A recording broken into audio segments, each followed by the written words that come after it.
I'm going to cut this part out. Mauricio Clavel. Yes. Hello, everyone. Thanks for joining.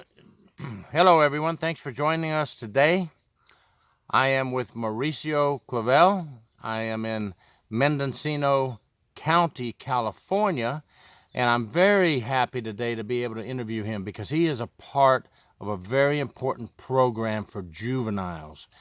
He is with the Unconditional program out here in California, and he works with juveniles at Juvenile Hall in the gardening program. And this is actually a garden that he works in here on some private property as well.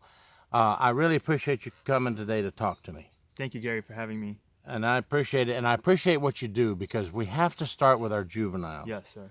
And I really appreciate it. It's a tough age group to work with at times and get in the right direction. So with no further ado, please introduce yourself and just kind of give me an idea of how you got into the Juvenile Hall gardening program with your program. Yeah, thank you, Gary. I actually was a security manager for 10 years, wanted to be a police officer. So didn't end up, going that route. But when I learned about the Unconditional Freedom Project, I saw it as a great fit for me to work. I actually went to a criminal justice school, college as well. So I've always wanted to work with, inmates and just want to improve our system. And when I met, Marcus and Unconditional Freedom Project, I was able to, he asked me would I like to be a part of this, and I was for sure yes. So yeah, it's been a wonderful experience. I've been working at the garden. We've built the garden basically at the Juvenile Hall in Mendocino County, like Gary said, and it's been a wonderful experience. We've been about 2 years at that garden, or a year and a half. We started April of last year, and it's the second season, second summer fall season, and it's been wonderful. The kids, a lot of these kids here on the West Coast have a lot of experience already. I'm originally from New York City, so I didn't know much about gardening, but I knew I wanted to work with kids. So I did apprentice under experienced gardeners. I'm still learning, and we're in transition right now of like getting a full-time gardener for the program. But in the meantime, I do go twice a week. The kids teach me, I teach them. It's been wonderful, and yeah. And let me ask you this question.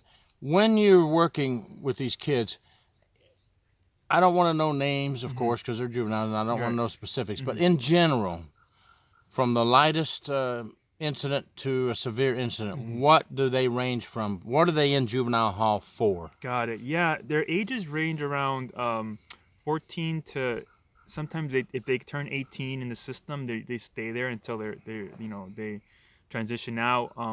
It's a big period in their life when when they turn 18 at the pro, because that's when we start telling them, hey man, you need to straighten up because next time you get in trouble, you're not going to come here. And unfortunately, these kids are in and out. It's the same kids I've had. I meet new kids in there. And their sentencings can last 4 months to about a year. And yeah, they're in there for a range of due to a range of issues and crimes. Some of them could be simple, like fighting with their parent, or stealing their parents' car, or stealing cars, assaulting members of the public, robbing, and the worst, unfortunately, is gang related. I think half to three-fourths of these kids are involved in gangs, and unfortunately, the adults in the gang use these kids to carry the weapons, Mm. take charges. These kids, when this correctional officers are not near them, or even when they are sometimes, but when I'm with them in private, they get more comfortable and start telling me, or start talking to each other about crimes they've done, and shootings, and luckily no one's killed anyone, but it could have gone the other way if a bullet were to Yes. yeah. So it's really unfortunate. I try to, I tell them a little bit of my experience. I've never been in a gang, but I do talk to them about growing up in neighborhoods with gangs, and I just try to show them like, hey, there's I'm 34, but I'm still a young adult in my mind, my eyes. So I just tell them like, hey, you don't have to. There's other options out there. I always try to give them advice around about how there's some of these kids that know nothing else. Some of them, their parents are in the gangs. are addicted to drugs. Yeah, and there's also a drug issue with these kids too, unfortunately. Addiction. Well, you're absolutely right. I love that point you just made. I worked, when I was with the Sheriff's Department before I retired, I worked in a juvenile transition Mm. program. We Mm-hmm. called it the STAR program. Okay. And they were in there for several months, and they had to go through different levels, of course. And the same thing was told to me by some of those cadets, we call them. They said, look, when I get out of here, I've learned what I'm supposed to do right and correct. Exactly. But when I get out of here, my mom and dad are always in trouble. They've both been in prison. I can't go to my uncle's house because he sells drugs. They would, Right. and I understand what you're saying, because if they start to get to know you and they realize they can talk to you, which is a great point you brought out, I think it's very important that they feel they can talk to you. Yes. Because why are we here? Exactly. If we just boss them around and tell them do this, do that, and do your time and get out of here, we've done nothing. Exactly. 100%. So if we can do what you did, what you're doing, right, exactly. get them to talk. That's what they need. They need to open up, and then give them advice, right, and then lead by example and try to show them the right way. I mean, we can only do so much. Exactly. It's very disheartening when you see this, that you hope the program is working.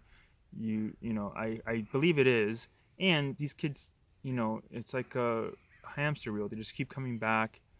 It's unfortunate because when they get out, they have all this influence. And the thing is, I don't know if you want to go into this, but the juvenile hall sometimes they have structure there. They have community. They find we need to have the outside be as good as the inside for them. I think some of them feel safe in the with the routine at the juvenile hall, and they feel they're very respectful in there for the most part. So I can't even imagine what that they actually have done, the things they've done. But some structure in their lives while being in the institution has given them something that they can't have in the outside, and it's unfortunate. That would be the extension, to have their lives outside be as structured and as community oriented as a good with a good community. Yes. So yeah. I noticed the same thing. They want to do good inside, and there can be some very mean juveniles. I mean, let's be honest. Yes, no. But they went somewhere inside. You can see, they want to be good. Yes. They just don't know how. Exactly. They don't know what direction to go. So you're absolutely right. We need, when they leave the program, to have community mentor. Yes. Somebody that's going to help them. Right. Somebody like you that's. And other people like you that are actually wanting to help them, because let's face it, we've seen mentor programs across the country, and they can work. They may not be 100%, because some you may just not be able to turn. Exactly. But you're going to turn a lot of them, and isn't it worth turning even one? Exactly, and I think a lot of them haven't come back, or some of them haven't come back because of the garden program, or garden program being a big part, and me trying to be a mentor, and just kind of like telling them, hey guys, there's other ways. Even like I consider myself a sensitive guy, just telling them, like showing them sensitivity is okay.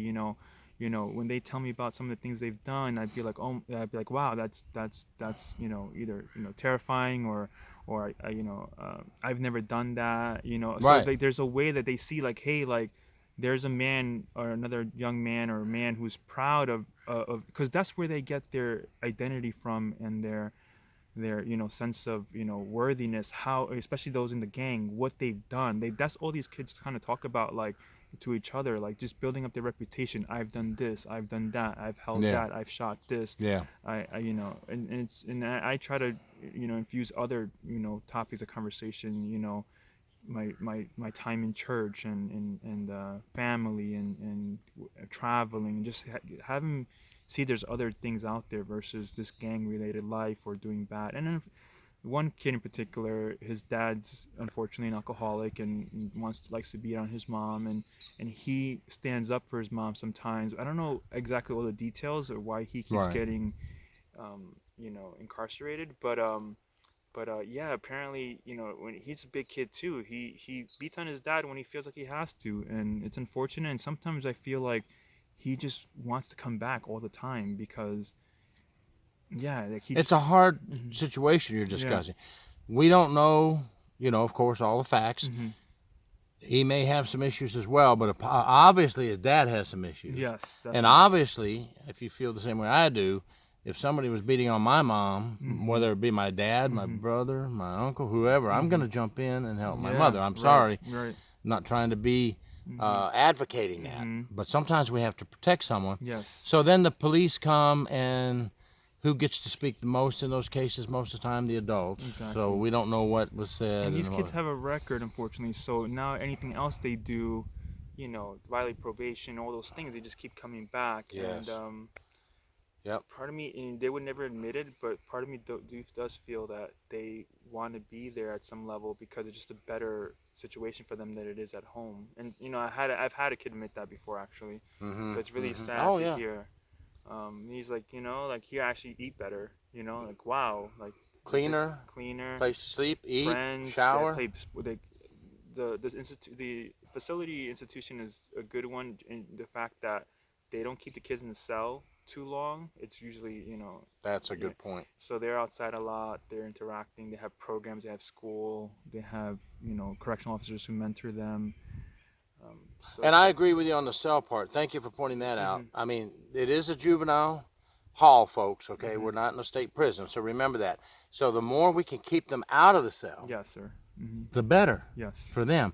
And you mentioned a big point there when you said you talked to them about family, and I haven't done this type of Hmm. thing and everything. Hmm. Giving them that example Yes. that you can live a good life without all the Hmm. crime and Right. fighting and Right. gangs. You can Right. do it. We Yes. have to show them that, and people like And you. that is cool as well.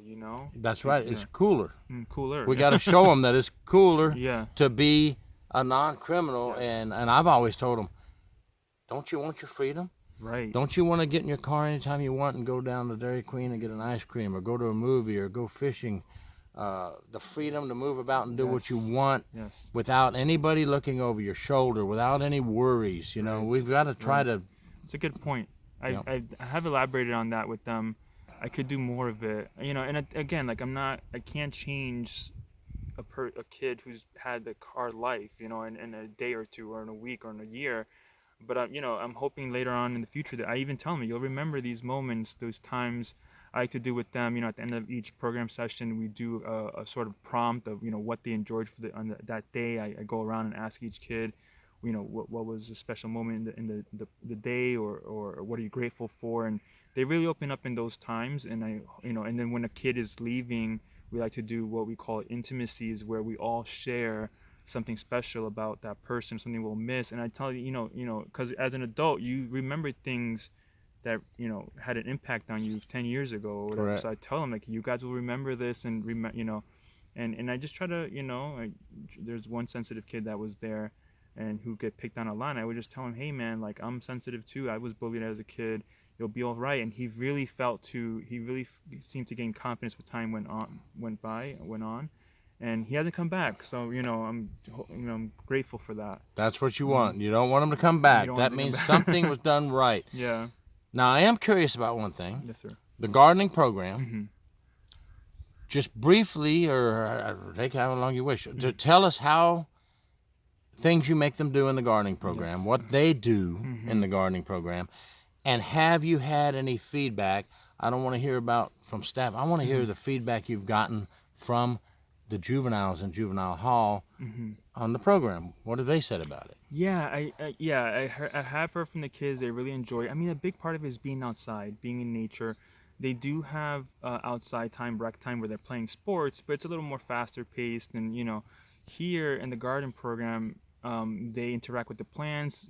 As we know, it's important for, I mean, I've learned that it's important for humans to be able to touch soil, and have direct contact to soil. So some of these kids, they started with, oh, I don't want to touch it, or I need gloves. I won't. But Mm-hmm. with time, though, they look forward to it. They show off their hands. Yes. Yes, it's a beautiful thing. And these kids are so smart nowadays. With all the internet and technology, there, and then having been raised in here in the West Coast and Northern California, they're just really intimate with plants already, and gardening and from their families, so they connect really well.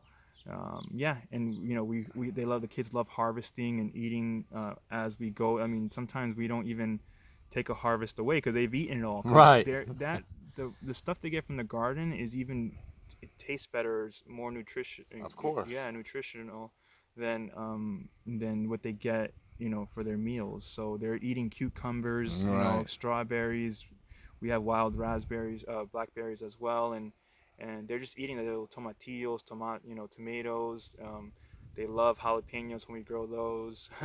I'll So tell you, that's just great. Getting your hands dirty yes, sir. with earth, there's a connection. And, I'm a retired correctional officer, and I'm a farmer on a small farm in Florida. And I know how I feel after working outside. Yeah, I may be tired, but I feel so good. Exactly. I'm watching something grow, or I'm watching the cattle grow, or I'm watching our garden go from me and my wife. But when they come in at the end of that, they burn some energy, Yes, sir. which is very That's important. exactly what I have them do. Yeah, I tell them. Yeah. Be outside, work out. It's your opportunity. I encourage them while you're here. Like kind of our program states, or our mission is turning prisons into monasteries. So I tell them, hey, like, while you're in here, work out, read, and I try to relate to their level too. Like I say, hey, you don't know when you need to be smarter than the other. I just try to find a level playing field without, Right. without praising anything they're doing. So it's been beautiful, and I even tell them, like, hey, maybe one day you and your community, which I mean kind of their gang, like could be short on cash. You might need to like grow stuff for Right. a season. So just that type of level of like kind of not approving of what they're doing, but sort of like understanding and like seeing how I connect in the way they live. So. Good guy, good girl, bad guy, bad girl. We're all human. Exactly. 100%. So inside, if we can find that humanity inside of them, it can come out if we can make it grow. Hey, how's that? If we can make it grow, yes, sir. if we can make it blossom, Yeah. we can turn some of these juveniles around. Man, would I like to say we could get 100%. But having worked in a juvenile program as well myself, as you did, Okay. I know we can't do 100%, but we can sure work hard to try, right? Exactly. To get 100%. That's the key. Now, I want to know now, I said earlier, let's don't talk about management yet. Have you gotten any feedback from any sheriffs, managers, juvenile hall supervisors? What do they think about the program? Yeah, they're very grateful we're there. Sometimes these kids don't express themselves in the way I maybe like to hear, but I do hear it later on from the staff that they are talking about the garden program. They're talking about, me when if I went on vacation for 2 weeks and wasn't able to come, and they program. Other people, like gardeners who volunteer with us volunteered, but it wasn't as often as they were. Right. And I learned that they had missed that I wasn't there, and they had missed the garden. So when I returned, they were super like active in the garden and happy to be there. But yeah, the staff tells me all the time how they're constantly talking about us, mentioning us, mentioning something we said. Yeah, it's beautiful. It's a beautiful thing. What a great point you just mentioned, because you're not there all the time. So now when you're done with the program and you're done being with them, you leave, but the staff are there with them all the time. Exactly. And they get feedback as well. So I'm glad to hear that the staff are on board and kind of giving you feedback on what they're hearing. So, that's the way it should be, because, it has to be you and the staff and the management and, of course, the most important group that we're trying to help, the juveniles. Exactly. It has to be teamwork. Exactly, a community. And communication. So if you've got officers or staff that say, I don't give a darn about that, who cares about them? That's not good. One of the links in the chain so true. Is now weakened. Right. We can't have a weak link in the chain, folks. We have to keep everyone on board to get help and save some juveniles. And if we can't save 100%, let's save 6 out of 10, 8 out of 10. Let's Right. shoot for 10 out of 10. Let's do it. Right. I agree. Is there anything I didn't ask you today that's on your mind that you thought is important to point out, or any closing statement you'd like to give? I would say, yeah, I've learned through my experience with them, with these kids, that, they're victims too. They've gone through a lot of pain. Their experiences are horrible. And yeah, you're not going to be able to change them overnight, but like Gary said, we can try, we can stick with it, and just not give up on them. And we may fail, but as long as we know we're doing our part, it's hard to reverse, 16, 17 years of their life in, a year. But just hoping, to use another pun, a gardening pun, like just to, insert those seeds, sow those seeds, Right. and have them grow and water them every day. And because these kids are, they're not angels, but they're not, they're still kids. And they're in a lot of pain. So just remembering that and working with that. Sometimes I have rough days with them. And I have to remember, like, hey, like, like it's a process. I'm here for the long haul. So and it's very rewarding when they're, when I see impact, and sometimes it could be deflating when, I feel like it's not working, but Yeah. but we're sticking in there, like Gary said. Well, I'm going to tell you what, that was a beautiful closing statement. And I'll tell you what, we need more people like you in this world to help try and turn troubled teenagers around, juveniles in trouble, juveniles in juvenile hall. They have to get it right, as you said earlier in the video, before they turn 18, because at a certain age, you stop going to juvenile hall and you start going to prison. And we've got to prevent that before it happens. Exactly. Good And I want to thank you so much Thank you, Gary. for I being here appreciate today. you, I man. want to shake Thank your you so hand. much. You're doing I'm great glad work that as I got well. to meet you, and I appreciate you. Thank you. Thank you very much. Bye, guys.